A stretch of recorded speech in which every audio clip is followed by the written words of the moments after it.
12 сентябр асосгузори сулҳу ваҳдати миллӣ пешвои миллат президенти ҷумҳурии Тоҷикистон муҳтарам Эмомалӣ Раҳмон барои ифтитоҳ ва гузоштани санги асоси як қатор иншооти таъиноташ гуногун ва шиносоӣ бо вазъи соҳаи кишоварзӣ бо сафари корӣ ба вилояти Суғд ташриф оварданд. Сафари кории пешвои миллат муҳтарам Эмомалӣ Раҳмон аз ноҳияи Айнӣ оғоз гардид. Дар фурудгоҳи муваққатии мавзеи саратоғи ноҳияи Айнӣ сарвари давлатро роҳбарият ва фаъолони вилоят самимона истиқбол гирифтанд. Президенти ҷумҳурии Тоҷикистон муҳтарам Эмомалӣ Раҳмон нахуст дар мавзеи саратоғ ҷамъияти дорои масъулияташ маҳдуди талко флюоридро мавриди баҳрабардорӣ қарор доданд.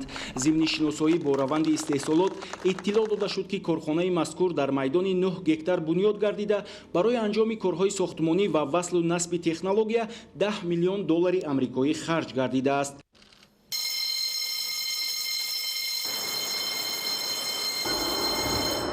дастгоҳу таҷҳизоти истеҳсолкунандаи консентрати флюорид истеҳсоли ҷумҳурии мардумии Чин буда, мутахассисон васлу насби онро дар муҳлати кӯтоҳ пурра ба анҷом расонидаанд. Тавре таъкид гардид, коргарони корхонаи талко флюорид дар самти идоракунии технология ва истеҳсоли консентрати флюорид таҷрибаи ғанӣ дошта, дар татбиқи ҳадафи чоруми миллӣ саноатикунонии бо суръати мамлакат аз роҳу усулҳои муосир, ки бозори ҷаҳонӣ онро талаб мекунад, истифода бурда тавлиди маҳсулоти рақобатпазирро роҳандозӣ менамоянд. Иқтидори ин корхонаи саноатӣ дар самти истеҳсоли консентрати флюорид дар як шабонарӯз дар навбати аввал аз 100 то 120 тоннаро ташкил дода, баъди татбиқи пурраи лоиҳа ин нишон дод ба 200 тонна баробар мешавад. Айни замон дар корхонаи нафтазиз 120 нафар сокини маҳаллӣ бо ҷои кору маоши хуб таъмин гардидааст, ки аз ин 30%-ро занону духтарон ташкил медиҳанд.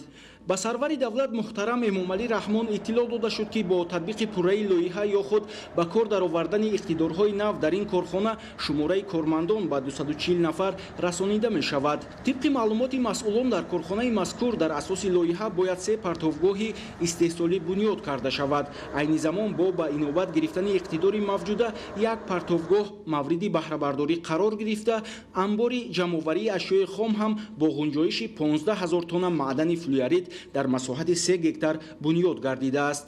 Президенти ҷумҳурии Тоҷикистон муҳтарам Эмомалӣ Раҳмон зимни суҳбат бо масъулон ва кормандони ҷамъияти дорои масъулияти маҳдуди талко флюорид дастур доданд, ки ба истихроҷи самараноку оқилонаи захираҳои табиии ин мавзеъ аҳамияти аввалин дараҷа зоҳир намоянд. Таъкид гардид, ки бунёди чунин иншооти бузурги саноатӣ дар рушди иқтисодиёти мамлакат муҳим мебошад, зеро дар ин замина ҳаҷми истеҳсоли маҳсулоти саноатӣ афзоиш меёбад.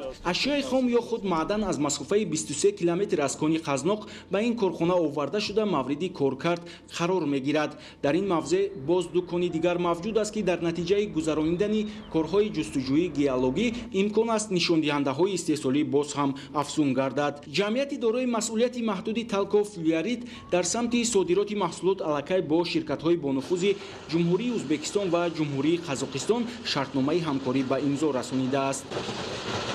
барои кулли кормандони гурӯҳи корхонаҳои талко хурсандиовар аст, ки бо иштироки сарвари давлат ҳамон президенти ҷумҳурии Тоҷикистон пешвои муаззами миллат як корхонаи дигари нави истеҳсолӣ ба кор дода шуд. ин корхона дар ҳошияи эълони ҳадафи чоруми стратегии кишвар, ки саноатикунонии кишвар мебошад, як дастоварди арзандае мебошад. Ашёи хоми ин корхона аз дурии 23 километр аз кони Қазноқи миёна дастрас карда мешавад. То имрӯз мо зиёда аз 8000 тонна ашёи хом ба амбори корхона ворид намудем. асосан маҳсулоти корхона истифода мешавад дар ҷамъияти дорои масъулияташ маҳдуди талко кемикал, харидори асосии консентрати флюорид мебошад. лозим ба қайд аст, ки харидорони маҳсулот дар кишвари ба мо дӯсту ҳамсоя Ӯзбекистон харидорҳои худро дорад. мо аллакай шартномаҳои бастагӣ ҳастем бо 6 ширкати ин кишвар барои содир кардани ин маҳсулот, ҳам маҳсулоти сангиш ва ҳам консентрат.